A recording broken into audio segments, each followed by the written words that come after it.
Hello everyone. तो स्वागत है आपका मेरे इस चैनल पे।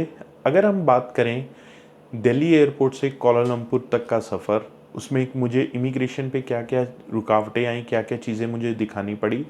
तो जैसे ही मैं दिल्ली एयरपोर्ट पे पहुंचा, उन्होंने मुझसे मेरी होटल बुकिंग, मेरी ऑनवर्ड ट्रैवल यानी कि कोलालमपुर से आगे मैं, क्योंकि मैं वापस इंडिया नहीं आ रहा था, तो उन्होंने पहले रिटर्न टिकट मांगी। तो मैंने उनको बताया कि मैं इंडिया नहीं आ रहा, आगे जा रहा हूँ। तो उन्होंने मेरी ऑनवर्ड टिकट देखी, वो मांगी।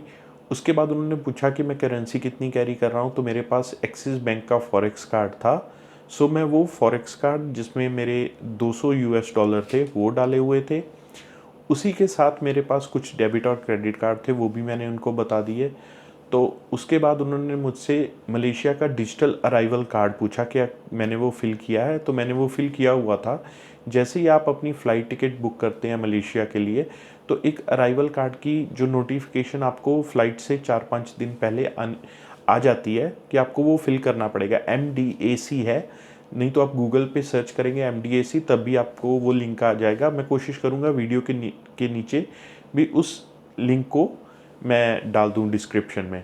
तो वहाँ जाके आपको वो फ़िल करना है। उसमें होता कुछ नहीं है, सिर्फ़ आपको अपना हॉस्टल का नाम, जहाँ आप स्टे कर रहे हो, वो उसका एड्रेस, किस दिन जा रहे हो वो लिखना है, और आपका पासपोर्ट नंबर। तो उससे वो लिंक हो जाता है आपके पासपोर्ट के साथ।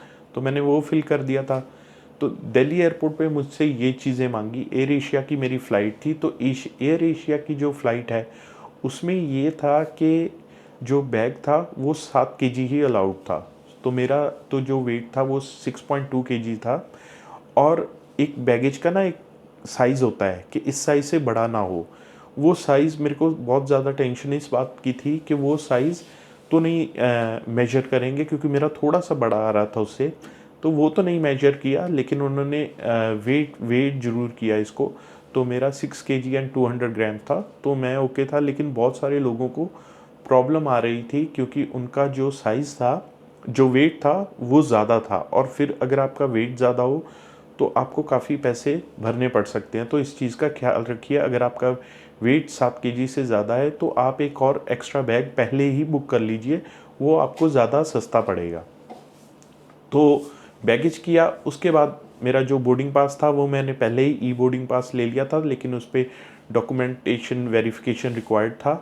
तो मैंने वो उनको सब कुछ दिखाया, तो मुझे मेरा बोर्डिंग पास दे दिया उन्होंने। उसके बाद फिर एक प्रॉब्लम ये आई कि जब मैं गुज़र रहा था कस्टम से, जैसे सिक्योरिटी से जो सब चेक करते हैं, तो मेरे जो कैबिन बैग था उसमें एक सीज़र थी। सीज़र आप नहीं ले जा सकते कैबिन बैग में, चेक इन में डाल सकते हैं, कैबिन में नहीं ले जा सकते। तो वो उन्होंने निकाल कर फेंक दी। उसके बाद हुआ ये कि मैं वहाँ से जा रहा था। वहाँ से फिर मैं जब सिक्योरिटी से गुज़रा तो फिर आगे बोर्डिंग थी। तो फ़्लाइट थी एयर एशिया की। एयर एशिया एक बजट कैरियर है, तो बजट कैरियर होने के कारण ना तो उसमें कोई इंफोटेनमेंट सिस्टम था, लेकिन लेग रूम काफ़ी बढ़िया था। तो अगर आप एयर एशिया में ट्रैवल कर रहे हैं, मील आपको कोई नहीं मिलेगी उसके बीच में, और ना ही आपको कोई इंफोटेनमेंट सिस्टम मिलेगा। तो अच्छा होगा कि आप अपने फ़ोन या लैपटॉप या आईपैड जो भी आप कैरी कर रहे हैं उस पर कोई ना कोई चीज़ डाउनलोड करके ले जाइए, क्योंकि मैं काफ़ी बोर हो गया था, नहीं तो आप भी बोर हो जाएंगे मेरी तरह।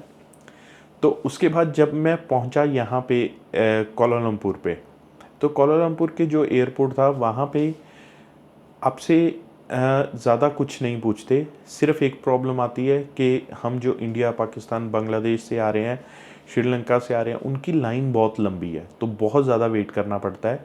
और कहीं अगर आपने अपना डिजिटल अराइवल कार्ड फ़िल नहीं किया, तो भी आप वहाँ पे फैसिलिटी है, 3-4 कंप्यूटर्स हैं जहाँ पे आप फ़िल कर सकते हैं। लेकिन मैं यही सजेस्ट करूँगा कि आप इंडिया से फ़िल करके ही आइए, क्योंकि वहाँ पे लोग बहुत ज़्यादा हैं और सिस्टम बहुत कम है, तो वो उसका इतना फ़ायदा होगा नहीं। ठीक है, नहीं तो आपको बहुत वेट करनी पड़ेगी। तो फिर उसके बाद जब मैं काउंटर पे पहुंचा तो उन्होंने मेरे से सिर्फ पासपोर्ट और शायद वो जो अराइवल कार्ड है वो ऑलरेडी लिंक्ड होता है। उन्होंने मुझसे कोई ऑनवर्ड टिकट, होटल बुकिंग वगैरह नहीं पूछी, मुझसे नहीं पूछी। पूछ भी सकते हैं, लेकिन दिल्ली एयरपोर्ट पे उन्होंने सब कुछ पूछा था। तो उसके बाद उन्होंने मुझे एंट्री दे दी। फिर वहाँ से जैसे ही आप एयरपोर्ट से बाहर निकलते हैं तो वहाँ पे करेंसी एक्सचेंज करवा सकते हैं।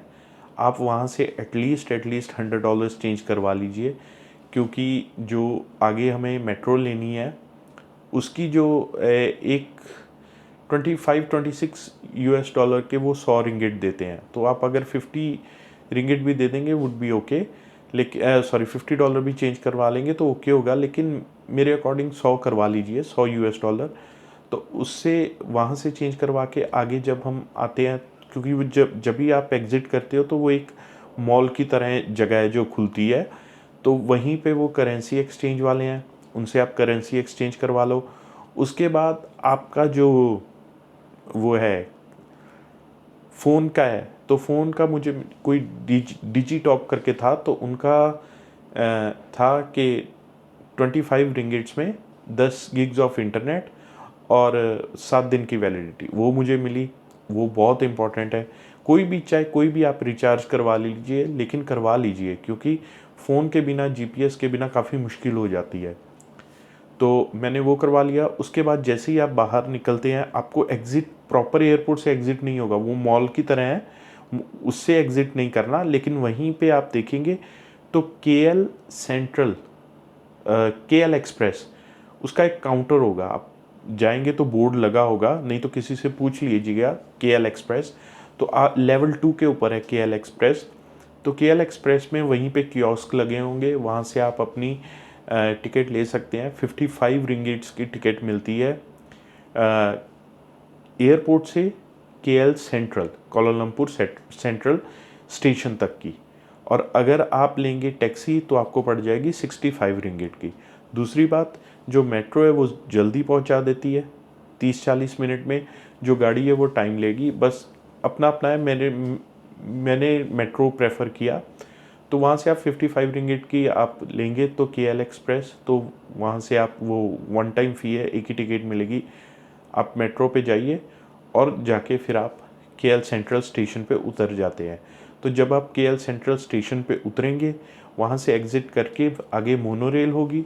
तो मोनोरेल से आपका जो भी हॉस्टल जिस भी जगह पे है या होटल जिस भी जगह पे है, वहाँ से आप लोकल मेट्रो ले सकते हैं, जिसकी कॉस्ट मेरे को वहाँ से 4-5 स्टेशन दूर था केएल सेंट्रल से, बुकित बिनतैंग, जहाँ पे मैंने हॉस्टल लिया है। और मैं भी प्रेफर भी यही करूँगा, अगर आप चाहते हैं तो आप हॉस्टल ये वाला चूज़ कीजिएगा। क्यों? क्योंकि लोकेशन बहुत बढ़िया, रूम काफ़ी छोटा है, आपको दिख रहा होगा पीछे, बहुत छोटा रूम है, लेकिन लोकेशन बहुत बढ़िया है। बिल्कुल जैसे ही आप नीचे इस हॉस्टल से नीचे उतरते हैं तो आप सीधा मार्केट में ही एंटर करते हैं।